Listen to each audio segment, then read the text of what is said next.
សូមអរគុណអាចារ្យជាព្រីអរគុណណាស់ថ្ងៃនេះ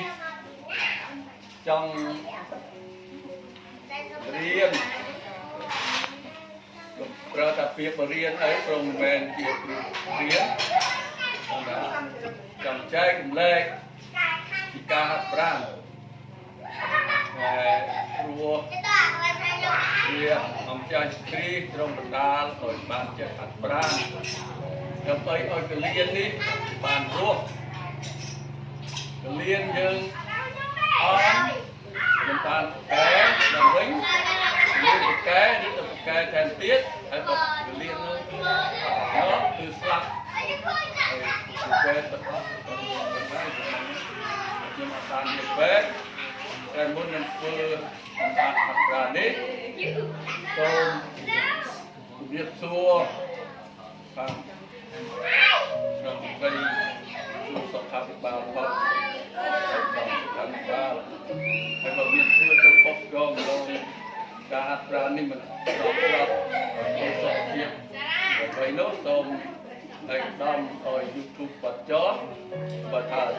កឃើញថាល្អក៏ឲ្យដាក់ក្នុង YouTube នោះឲ្យបានច្រើនគ្នាទៅបានចេះការហាត់ប្រាណឲ្យរៀនបានយកបានដើម្បីព្រោះបាទនេះមិនមែនចេះដោយខ្លួនឯងទេគឺប្រំចាំទីត្រង់បានបណ្ដាលឲ្យគូបាទនេះចេះហាត់ប្រាណនេះត្រង់បណ្ដាលឲ្យគូបាទដឹងអត់បានទៅរៀនគ្រូណាទៅខ្ញុំចេះដោយឯងនេះខ្ញុំគិតថាព្រះបណ្ដាលខ្ញុំចេះទៅហើយខ្ញុំធ្វើជូនទី1យើងត្រូវបោះយើងទៅមុខចេះហើយដៃក្រោយចេះ2 3 4 5 6 7 8 9 10ហើយបែរខាងនេះវិញ1 2 3 4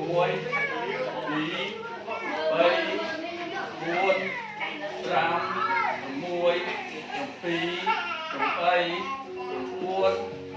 10ហើយជំហានចេះវិញជាចៅត្រូវ1 2 3 4 5 6 7 8 9 10ហើយចេះវិញ1 2 3 4 5 6 7 8 9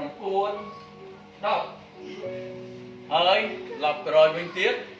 ក្រោយនេះណានេះចា1 2 3 4 5 6 7 8 9 10បែរមកនេះវិញ1 2 3 4 5 6 7 8 9 10គ្រប់ហើយប៉ុណ្្នឹងឯងហើយខ្ញុំបាននេះបានហាត់ចំនួន5ឆ្នាំហើយក៏បានអាយុដល់79មិនមែនពួតអង្គថាអាយុវែងទេប៉ុណ្ណឹងប៉ុន្តែនៅរឹងមាំកម្មករនៅចង្ការយកនេះបើថ្ងៃវត្តរៀបក៏បានហើយនៅហែលទឹកហែលអីបានហើយមកមួនប៉ុន្តែមិនមែនឲ្យហាត់នេះកែទៅលៀនរស់ឡើងវិញដើម្បីទៅសម្រាប់ទៅរូបភេទអីទេសុំទោសមិនចង់ជាចាំគឺឲ្យយើងបានរស់ប៉ុណ្ណឹងឯងនេះចាប់ហើយអរគុណណាស់ចា